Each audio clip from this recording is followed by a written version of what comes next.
Selamat siang dan welcome to Puber, podcast PU Muda Berkarya. Halo teman-teman PU, ini adalah podcast resmi dari kami, para CPNS muda Kementerian Pekerjaan Umum yang sedang belajar, berkembang, dan tentunya berkarya untuk kemajuan bangsa Indonesia. Nah, di episode kedua Puber hari ini, kita akan mengobrol santai nih tentang topik yaitu what we can do to make PU better and stronger. Dan ini kita akan membahas terkait pemahaman kita tentang algoritma kebangsaan dan yang tidak kalah penting yaitu strategi konkret yang bisa kita terapkan untuk meningkatkan citra Kementerian PU di mata masyarakat. Sebelum kita mulai, izinkan saya memperkenalkan diri. Saya Iza dari BPSDM, kemudian masih dengan teman-teman yang setia dari kemarin ya. Ada Mbak Kai, ada Mas Cahyo, ada Mbak Bella, Mbak Caca, Mbak Intan, dan Mas Ilham. Dan di sini kita akan sharing, cerita, diskusi tentang gimana sih caranya membuat Kementerian PU menjadi lebih baik lagi dan lebih kuat lagi. Oke, tanpa berlama-lama, siapa nih yang mau berbagi pengalaman atau pemikiran tentang algoritma kebangsaan? Mungkin dari Mbak Caca? Oke Mbak, terima kasih sebelumnya ya atas kesempatan yang telah diberikan. Sebenarnya sih aku mau lebih nge-breakdown dari tema awalnya ya Mbak ya, soal what we can do to make PU better and stronger. Nah, sebenarnya kalau kita mau membuat bagaimana sih Kementerian PU ini lebih baik dan lebih kuat, kita itu tidak hanya bisa berbicara soal anggaran atau teknologi. Nah, ada satu hal lainnya yang seringkali kita lupakan tuh Mbak gitu. Namun sebenarnya dia ini menjadi kunci aras kerja kita, yaitu berupa algoritma kebangsaan yang tadi udah disinggung sama Mbak Iza juga ya. Nah, algoritma kebangsaan itu kalau bisa kita bayangkan, itu tuh seperti sebuah software di dalam pikiran kita, yaitu mencakup pola pikir dan sistem nilai yang menfilter setiap keputusan mulai dari integritas, kepentingan nasional, efisiensi, inovasi, hingga keberlanjutan. Nah, saat ini itu kita semua ya sedang mengikuti kegiatan LATSA di Kementerian PU. Nah, dari proses inilah saya itu juga belajar bahwa algoritma kebangsaan itu tidak hanya selalu hadir dalam keputusan besar di level proyek miliaran rupiah yang ada di luar sana. Justru yaitu seringkali bermula dari langkah-langkah kecil kita yang bisa kita lakukan setiap harinya. Nah, salah satu contoh dari algoritma kebangsaan ini adalah seperti saya ini lebih sering menyebarkan konten-konten positif tentang Indonesia selama mengikuti laser ya. Nah, kedengarannya itu juga termasuk sederhana, namun itu sebenarnya dampaknya luar biasa kepada masyarakat. Nah, saya juga tuh jadi teringat Mbak salah satu pengalaman saya yang paling berkesan ya selama saya ini menjalani tugas di PUPR sebagai perencana ahli pertama, lebih tepatnya di lingkup BPIW. Saya ini pernah dilibatkan ya dalam kegiatan untuk memperbaiki dokumen rencana pengembangan infrastruktur wilayah Provinsi Kalimantan Selatan. Nah, dokumen RPIW ini tuh adalah sebuah dokumen yang nanti ini adalah eh, bagian dari rencana infrastruktur terpadu. Jadi RPIW ini akan menghubungkan rencana infrastruktur PU dan juga RPJM dan rencana-rencana lainnya. Nah, dalam proses penyusunan RPIW ini itu menitik beratkan Mbak pada pemahaman yang mendalam terhadap kebutuhan masyarakat sehingga setiap infrastruktur yang akan direncanakan oleh PU itu benar-benar menjawab permasalahan di lapangan, mulai dari akses transportasi, penyediaan air bersih hingga sampai sarana pendukung kegiatan ekonomi lainnya. Nah, itu semuanya itu dipertimbangkan agar pembangunan itu tidak hanya bersifat fisik, tetapi juga membawa dampak langsung pada peningkatan kualitas hidup masyarakat. Nah, bagi saya ini, keterlibatan dalam proses ini itu merupakan wujud nyata ya, sebagai pengabdian kepada bangsa. Karena saya ini telah bersedia mengorbankan waktu, tenaga, dan pikiran demi memastikan bahwa setiap rupiah anggaran negara ini digunakan seefektif mungkin. Nah, ketika masyarakat ini merasakan langsung manfaat dari infrastruktur yang kita rencanakan, rasa percaya dan kebanggaan terhadap Kemen PU itu akan tumbuh ya seiring berjalannya waktu. Nah, inilah yang membentuk citra positif bahwa Kementerian PU itu bukan hanya membangun jalan, jembatan, atau bendungan, tetapi juga membangun kepercayaan, harapan, dan masa depan yang lebih baik bagi Indonesia. Nah, dari pengalaman tersebut, saya itu menyadari bahwa membangun citra positif Kementerian PU dan Indonesia secara keseluruhan itu tidak selalu harus mengikuti proyek fisik yang besar gitu. Kadang juga itu berawal dari langkah sederhana dengan cara menyebarkan cerita yang membangkitkan semangat, menghubungkan hati, dan menemukan rasa cinta tanah air dimanapun kita berada. Mungkin gitu sih Mbak Intan. Oke, terima kasih nih sharingnya Mbak Caca, sangat menginspirasi ya dari pengalaman tadi yang sudah dibagikan. Terus ada lagi nggak nih Mbak Caca kira-kira strategi yang efektif gitu yang bisa kita terapkan sebagai CPNS muda di Kementerian PU dalam meningkatkan citra kementerian di mata masyarakat? Sebenarnya kalau menurut saya sendiri tuh Mbak, strateginya itu cukup sederhana, tapi itu kuat ya. Itu yang pertama, kita tuh harus menghadirkan narasi positif yang konsisten tentang kontribusi Kementerian PU bagi masyarakat. Kemudian yang kedua, kita tuh harus melibatkan pegawai di semua level untuk menjadi duta dalam untuk menyebarkan hal-hal positif yang telah dilakukan oleh Kementerian PU, baik lewat sosial media maupun secara interaksi langsung kepada masyarakat.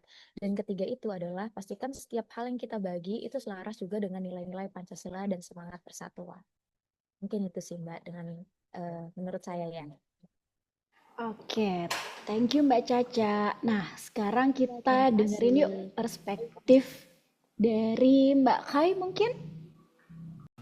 Oke, makasih ya Mbak. Sebelumnya mungkin pembahasan tentang algoritma kebangsaan ini tuh menarik ya buat aku. Karena kan emang kalau yang kita tahu di saat ini itu kan udah relevan ya mengingat udah banyak banget nih buzzer-buzzer di sosial media.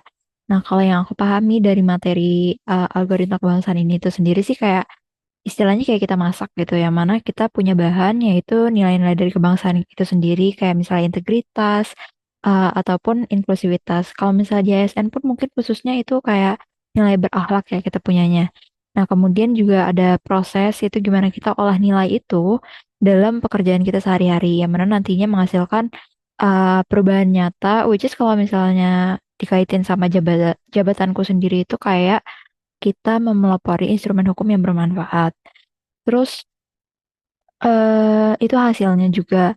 Kemudian algoritma ini itu ternyata sekarang harus bersaing dengan algoritma lain yang negatif di media sosial yang mana seringnya itu membentuk opini publik nggak eh, hanya dari persepsi bukan dari fakta-fakta yang ada.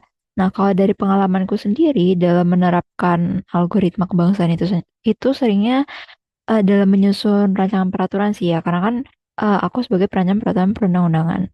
Jadi tiap pasal yang kita tulis itu harus menjamin keadilan dan juga membuka ruang buat kolaborasi lintas sektor juga. Kemudian aku juga sebenarnya sering mengadvokasi teman-teman aku di sosial media juga ketika mereka bertanya berkaitan dengan produk hukum dalam Kementerian PU yang mereka tuh ngerasa kayak ini tuh nggak adil gitu loh, yang mana menjadi banyak persepsi negatif tadinya terkait perancangan produk hukum dalam kementerian kita ini. Tapi karena aku bilang tadi, aku sering advokasi dan aku sering bersuara memberikan mereka pemahaman sesuai faktanya, lama-kelamaan hasil dari persepsi negatif itu tuh berubah menjadi positif. Nah, di sini aku tuh belajar bahwa membanjiri ruang digital dengan hal-hal positif tentang hasil kerja kita di PU itu bagian dari algoritma kebangsaan itu sendiri. Nah, kalau tadi Mbak Caca juga nyebutin strategi, mungkin kalau strategi aku sendiri karena bidangku itu kan sebagai perancang peraturan perundang-undangan, maka aku sebenarnya nargetin sih untuk pastiin tiap regulasi yang aku susun atau misalnya yang aku review itu sebenarnya selaras dengan hierarki peraturan perundang-undangan tertinggi di Indonesia, kemudian bersifat transparan, adil, dan juga sebisa mungkin ngedukung pemerataan pembangunan infrastruktur tentunya. Dan mungkin aku bisa kemas di konten digital informatif untuk ngejaga nih nama baik kementerian kita ataupun mungkin secara keseluruhan Indonesia. Terus juga aku juga berusaha untuk berpartisipasi aktif di forum kebijakan dan juga musyawarah. Aku juga nggak jarang kerja di luar jam kerja ya.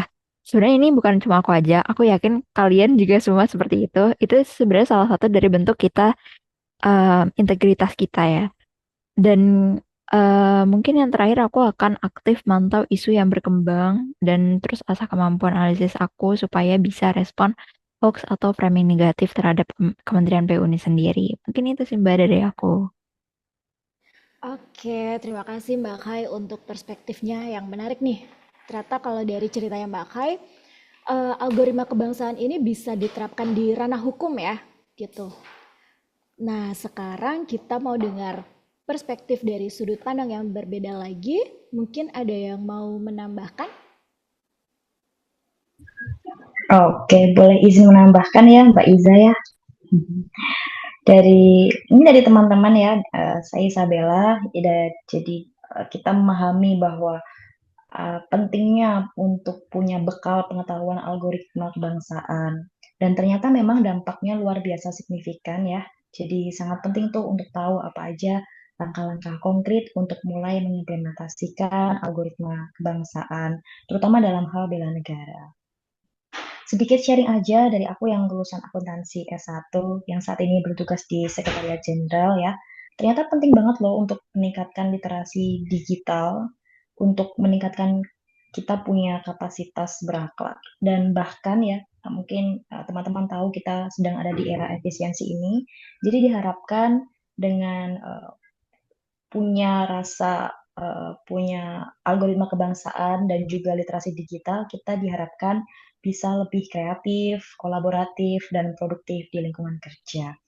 Dan jadi sebagai pengetahuan aja untuk teman-teman semua, mengingat kita sebagai ASN ya, selain harus paham algoritma kebangsaan, literasi digital, kita juga harus punya yang namanya rencana aksi bela negara.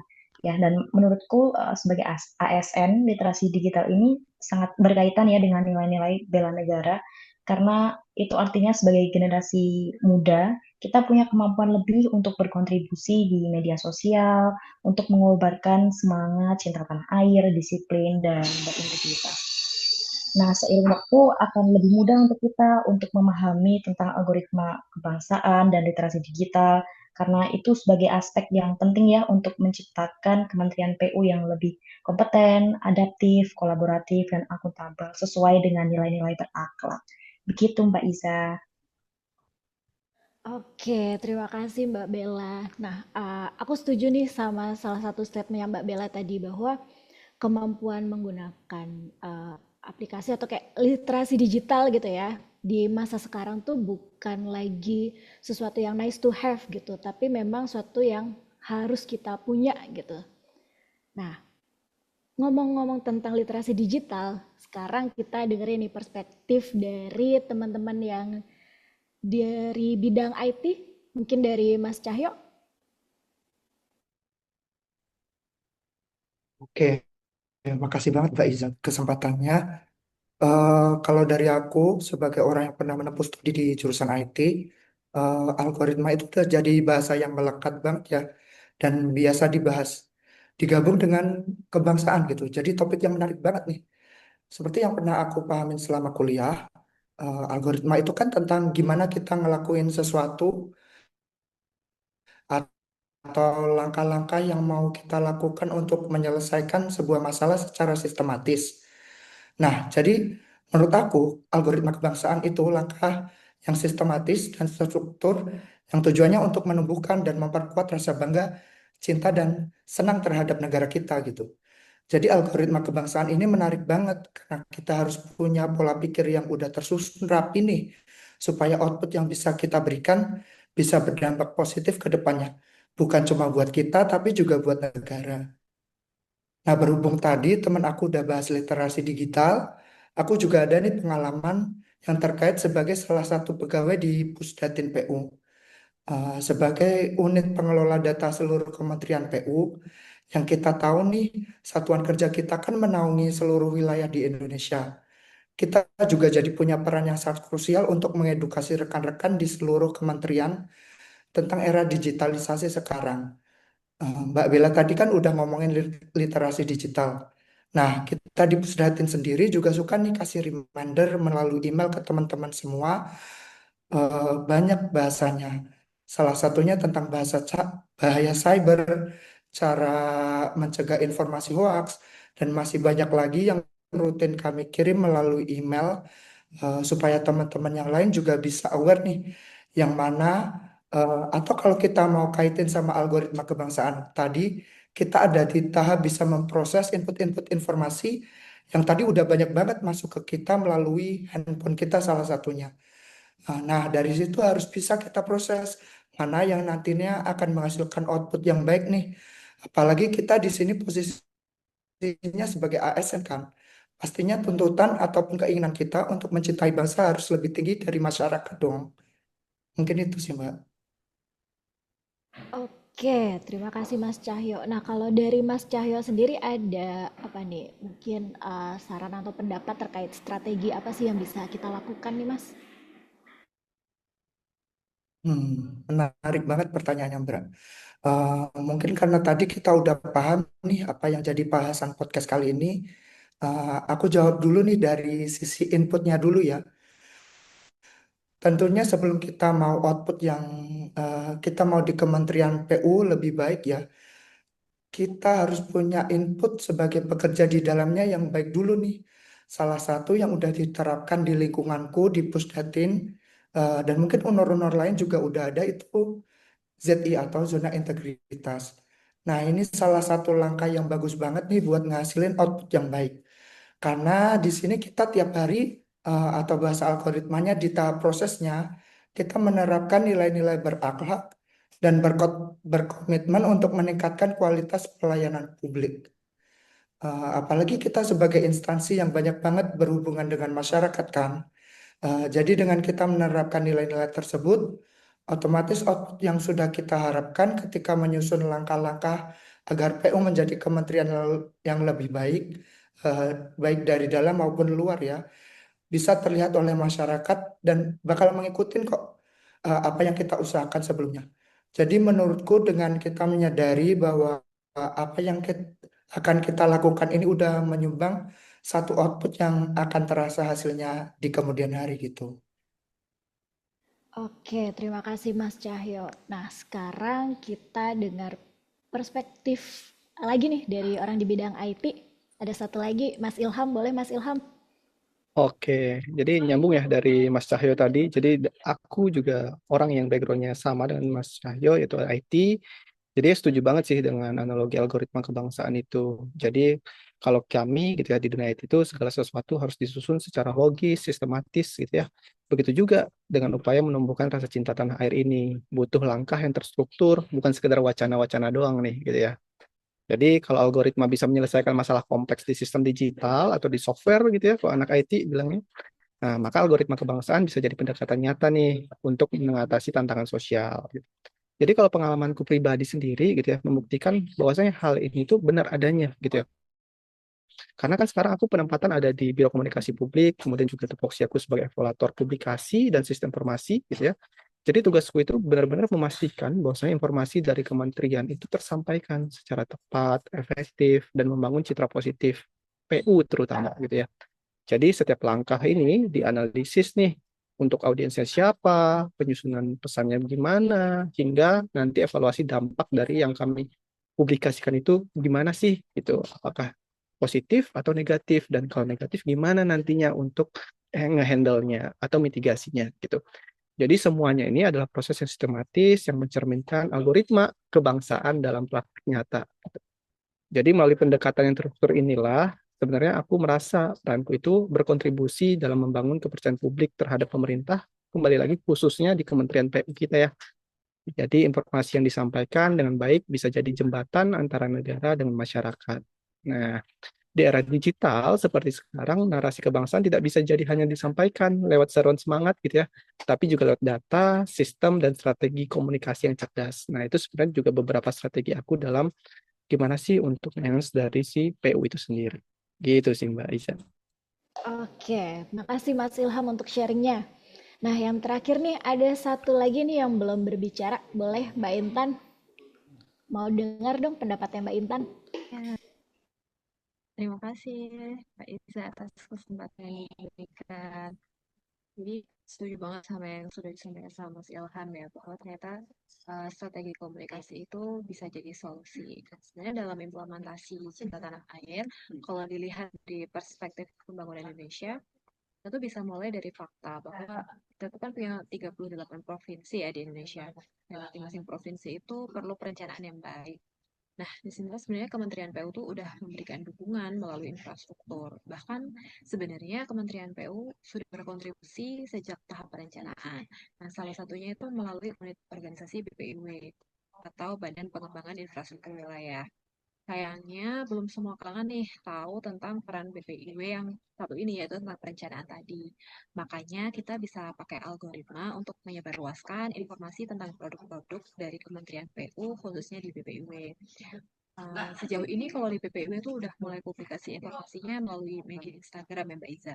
Nah, ini saya pernah tuh membantu dari Sekretariat Badan dalam suplai bahan informasi terkait program-program PU apa sih yang sedang dikerjakan, yang nantinya tuh akan diposting di akun Instagramnya Kementerian dan juga akun Instagramnya BPIW. Selain itu, sebagai bentuk kita, eh, saya dan teman-teman itu sebenarnya bisa meluangkan waktu ya untuk mengakses kegiatan-kegiatan koordinasi yang di PU tuh lewat sosmed tadi.